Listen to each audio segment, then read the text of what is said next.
So, after weeks of procrastination and setbacks, I finally saw Zero Dark 30 by Kathryn Bigelow.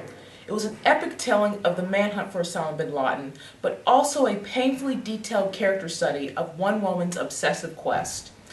Because of its quality, I find myself doing something that I avoided doing for a while, paying attention to the Oscars race. I'm not saying that I watched the recent Oscar ceremony, though. What's the point of watching for more than 3 hours what happens when pressure groups, box office receipts, studio marketing, sentimentality, and shallow popularity influence photo results instead of a film's quality and innovations? But I did see the award results online. Another year, another chance for the Oscars to prove their worth, right?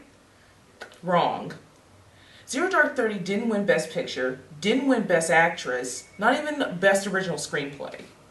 It tied Best Sound Editing with Skyfall. But the story was great, and so was the acting. Well, in case that you didn't see Zero Dark 30 for some reason, I'll fill you in on the story.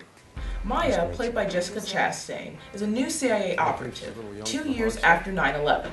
She gets her crash course into the job when she observes fellow agent Dan, played by Jason Clarke, torture a detainee in order to obtain more information about the whereabouts of Osama bin Laden. Maya ultimately dedicates years of her life chasing bin Laden. Will her work pay off? Will bin Laden finally die? Spoiler alert, yes and yes. Now, Zero Dark 30 is not an easy movie. The 157-minute runtime is enough to scare off those with low attention spans. The topic of the film is still an open wound for most of the American public. And the controversy? Wow. Every time I Googled this film, I saw another article criticizing it as an accurate portrayal of torture, a fascist, pro-liberal, pro-anti-American work, and or a nasty piece of torture porn propaganda. Of course, Zero Dark 30 is guilty of some of that criticism. For one, the film follows a composite fictional character through historical events. However, we need a central engrossing figure to root for and to give such a film focus. But here's where some of the critics are wrong. Even as the movie takes America's side in the hunt for bin Laden, Zero Dark 30 is neither pro-military nor torture propaganda. Now, sometimes the torture leads to an answer, but sometimes it doesn't, and the CIA agents chase ghosts around for months. And the finale, in which the Navy SEALs raid bin Laden's hideout, is ugly and not glamorous at all. Some of the viewers have mistaken the film's unsentimental, brooding tone for heartlessness and jingoism. On the other hand, there are those who have appreciated the complexity and darkness of Zero Dark 30. It's a difficult film that rewards you for staying with it until the end. But Bigelow's picture was too risky and ultimately too soon to take home the award for Best Picture.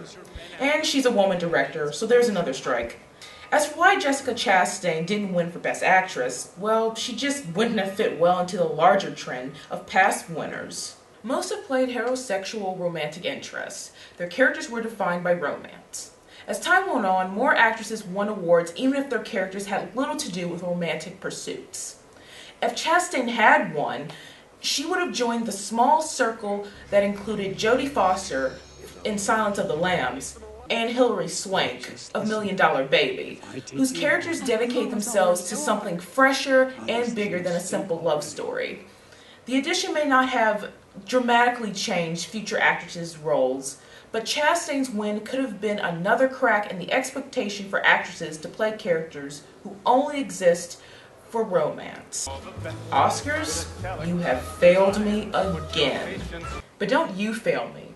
Go out and watch Zero Dark 30 now. I mean it. I'm gonna know if you haven't watched it, because Jessica Chastain is watching you.